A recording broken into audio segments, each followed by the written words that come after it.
வணக்கம்.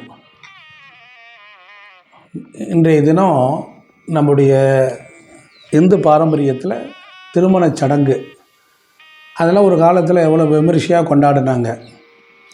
இருமணம் இணைவது அப்படிங்கும்போது திருமணத்திற்கு பெண் பார்க்க வந்து ஆண் பெண் இரு வீட்டாரும் பேசி கூடி பொது இடங்களில், கோவில்களில், மண்டபங்களில் ஒரு தீபத்தை ஏற்றி வச்சு ஒரு சந்தோஷமாக மகிழ்ச்சிகரமாக இருந்து தெய்வஜன் என்கிற ஒரு ஜோதிடரை கொண்டுட்டு வந்து பொருத்தங்கள்லாம் பார்த்து அதற்கப்புறம் மேல் திருமணத்தை நடத்துவாங்க.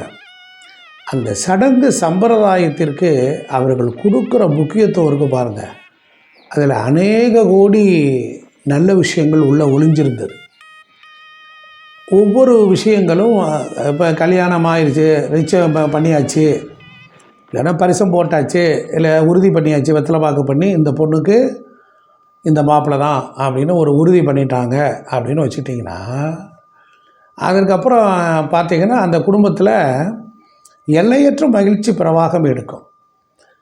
பெண்ணு வீட்டாருக்கு எல்லோரும் வந்து நலுங்கு செய்வதும் சாப்பாடு ஆக்கி போடுவதும் அது ஏதோ ஒரு வழிமுறைகள்லாம் வச்சுருக்காங்க. ஒவ்வொரு ஜாதிக்கும் ஒவ்வொரு மாதிரி வச்சுருக்குறாங்க. நான் இங்கே இப்போ எதை குறிப்பிட போகிறேன் அப்படின்னு கேட்டால் திருமாங்கல்யத்தை பற்றி தான் குறிப்பிட போகிறேன். திருமாங்கல்யத்திற்கு அவ்வளவு முக்கியத்துவம் கொடுத்துறாங்க. பொண்ணுருக்குதல் அப்படின்னு வந்து செய்வாங்க. அந்த பொண்ணுருக்குதல் மாப்பிள்ளை வீட்டில் தான் திருமாங்கல்யத்தை எடுப்பாங்க, செய்யணும். அதுக்கு தாய் மாமன் மச்சனர்கள் இவர்கள் தான் அதுக்கு பணம் போடுவாங்க. அப்படி அந்த திருமாங்கல்யம் செய்யும்போது என்ன பண்ணுவாங்க அப்படின்னா, பொற்கொள்ளர்களை கூப்பிட்டு வருவாங்க. பொற்கொள்ளர்களை கொண்டுட்டு வந்து சுத்த தங்கத்தை புடம்போட்டு பசும் தங்கம் அந்த மாதிரி கொண்டுட்டு வந்து வீடுகளில் கொண்டாந்து அந்த விளக்கெல்லாம் பொருத்தி குலதெய்வத்து காணிக்கையெல்லாம் எடுத்து வச்சு ரொம்ப மங்களகரமாக 8 மங்கள பொருட்கள்லாம் வச்சுக்கிட்டு பக்கத்தில் வச்சுக்கிட்டு வீட்டில் பொற்கொள்ளர் அந்த தங்கத்தை உருக்குவார். உருக்கி பொண்ணுருக்கி அப்படின்னு ஒரு சடங்கே உண்டு. அதை செய்து அந்த தங்கத்தை செய்வார், அந்த தாலியை செய்வார். அந்த தாலியை செஞ்சு அடித்து தட்டி செஞ்சு இது பண்ணும் பொழுது தாலியை செய்துக்கிட்டு இருக்கும் போதே சொல்லிடுவாராம். என்ன சொல்லுவாருன்னாரு, இந்த திருமாங்கல்யம் இந்த பெண்ணோட திருப்பூட்டு முடிஞ்சதுக்கப்புறம் ஒரு மகாமுங்க நிலைக்கும் அப்படின்னு அவருக்கு உணர்த்துமா. அந்த தேவதை வந்து சொல்லுமா.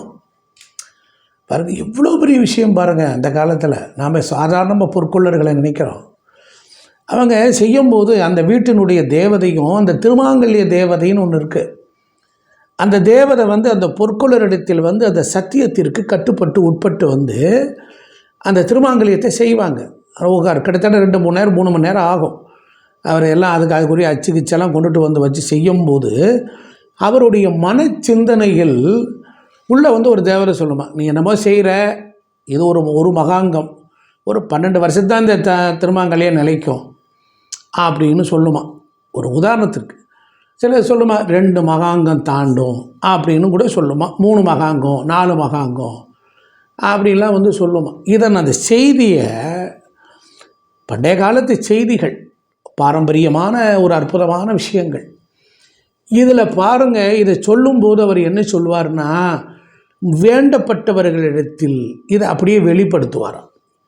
உடனே அவங்க என்ன பண்ணுவாங்கன்னா, அவர் அப்படி சொல்லிட்டார் அப்படின்னோடனே ஜாதகக்காரரை கூப்பிட்டு வச்சு பொற்கொள்ளர் வந்து இப்படி சொல்கிறார், இந்த பொண்ணுக்கு 12 வருஷத்துக்கு அவர் தான் ஒரு மகாங்கம் தான் தாங்குங்கிறாரு, அப்படி சொல்கிறாரு 2 மகாங்கம்.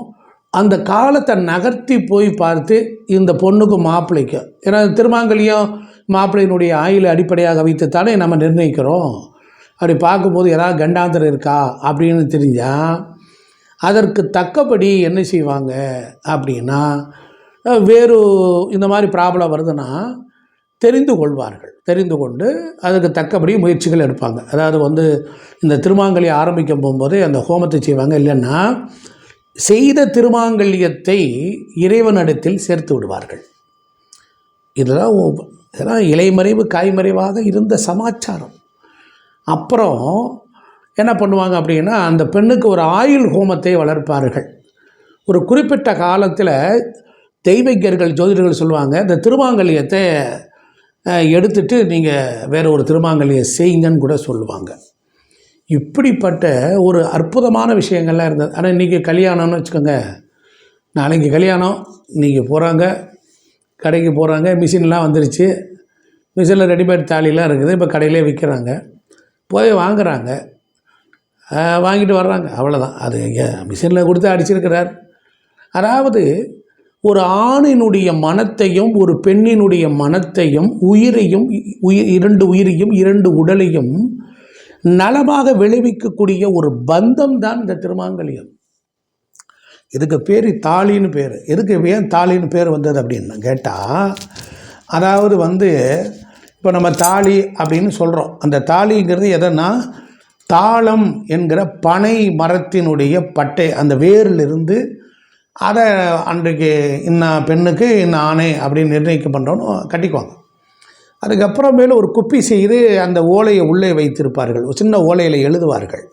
எழுதி இவருக்கு இன்னாருக்கு சாசனம் எழுதிட்டு அதை சுருட்டி உள்ளுக்குள்ளே சொருவாங்க. அப்படிலாம் எழுத முடியுமான்னு இப்போ தான் நெல்லில் எழுதுகிறானே பேரை, ஒரு அரிசியில் பேர் எழுதி கொடுக்குறானே. இன்றைக்கி இவன் சாத்தியம்னா அவன் அன்றைக்கி சாத்தியம். அப்படி எழுதி கொடுப்பாங்க. நாளை இன்னாருக்கு சமமானவள் அப்படின்னு நாளைக்கு ஏதோ ஒரு பிரச்சனையில் வந்தால் வேறு ஒரு ஆடவன் இந்த பெண்ணை நான் கல்யாணம் பண்ணலான்னு இருக்கேன்னா, இவள் இன்னாருக்கு உரித்தானவன்னா எப்படி சடங்குன்னா, அந்த ஊர் பெரியவர்களை வைத்திருப்பாங்க. அன்று 3 ஊர் பெரியவர்களை வைத்து கொண்டு திருமணத்தை நடத்தினார்கள். இன்றைக்கி நம்ம 1000 பேர்களுக்கு பத்திரிக்கை அடித்து நடத்துகிறோம். ஆனால் நான் திருமங்கல்யத்துக்கு வர்றேன். நேற்று வாங்கி இன்று நடக்கிறோம். யாராவது கோயிலில் வச்சு அதுக்கு ஒரு பாலபிஷேகம் பண்ணி பூஜை பண்ணி அதுக்கு வேத மந்திரங்கள் சொல்லி அந்த தாலி ஏதாவது வின்றிருக்கா அதை கோர்க்கிற நேரம் சுமங்கலிகள் அது இருக்கிறான்னா இன்றைக்கி அது ரொம்ப குறைவு.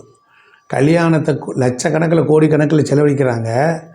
அந்த நேரம் பரபரப்பாக இருந்து முகூர்த்த நேரத்தில் நீட்டி நெளிச்சு பொண்ணு வீட்டை பிடிச்சி கூட்டிகிட்டு வந்து மாப்பிள்ளை வீட்டு சரியாக வரலை, அப்பா அம்மா டயத்துக்கு வர மாட்டான், தாய் மாமா நேரத்துக்கு வரலை, பரபரப்பாக வேகமாக இருந்தால் எந்த ஐயர் சரியான வேலையை செய்ய விடுறாங்க?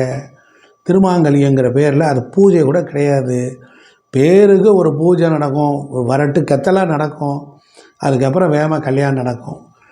பல நாள் வாழப்போகிற உங்களுக்கு ஏதாவது உண்மையிலே ஒரு இறைவனுடைய அருள் நமக்கு கிடைக்கணும். நாம் அவனுடைய செயல்களில் எவ்வளவு பௌத்திரம் இருக்கணும், எவ்வளவு சுத்தம் இருக்கணும். அந்த தெய்வீகமான நல்ல திருமாங்கல்யம் அது செய்யப்பட வேண்டும். அதுக்கு ஒரு முறையை அது கொடுக்கணும். அந்த காலத்தில் வாங்கினாங்கன்னா இறைவனுக்கு சூட்டி அழகு பார்ப்பார்கள். இன்றைக்கி தங்க ஆபரணம் வாங்கினா இறைவன் கழுத்தில் போடுவார்கள். இறைவா நீ எனக்கு கொடுத்தது, நான் இதை உனக்கு கொடுக்குறேன் அப்படின்னு சொல்லி இறைவனை சூடிட்டு கொடுக்கும்போது அது அசுத்த மாயெல்லாம் போய் சுத்தமாக இருக்கும். அதனால் இன்றைக்கி 2 கல்யாணம் நடக்குது. திருமணத்திற்கு பொருத்தம் பார்க்குறதும் சரியில்லை. வசதி சுத்த ஜாதகங்கிற பேரில் மாப்பிள்ளை 30,000 வாங்கினாருன்னா மெட்ராஸில் எப்படி வீடு பிடிச்சி எப்படி கல்யாணம் பண்ணி எப்படி ஒரு வாழ்வார்? அதனால் ஒரு 70,000 1 லட்சம் 70,000லாம் ஒரு சம்பளம் ஐயா, 1.5 லட்சம் வாங்கினா தான் அப்படின்னு இருக்கும்.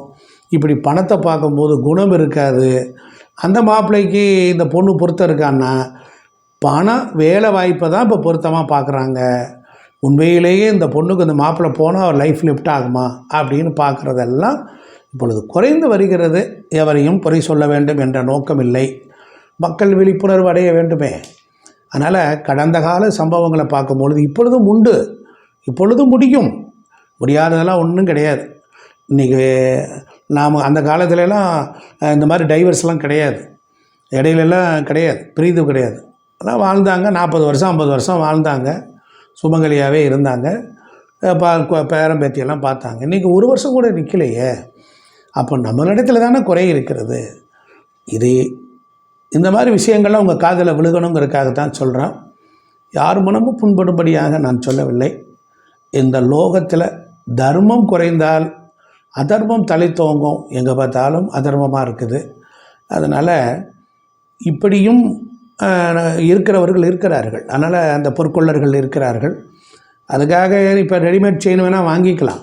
ஆனால் தாலி என்பது விலைக்கு வாங்குவதல்ல, அதை உருவாக்குகின்ற பொழுது எழுந்திருக்கக்கூடிய அந்த இன்ட்யூஷன் பவர், அது இறைவன் கொடுக்கிற அருள் கொடை.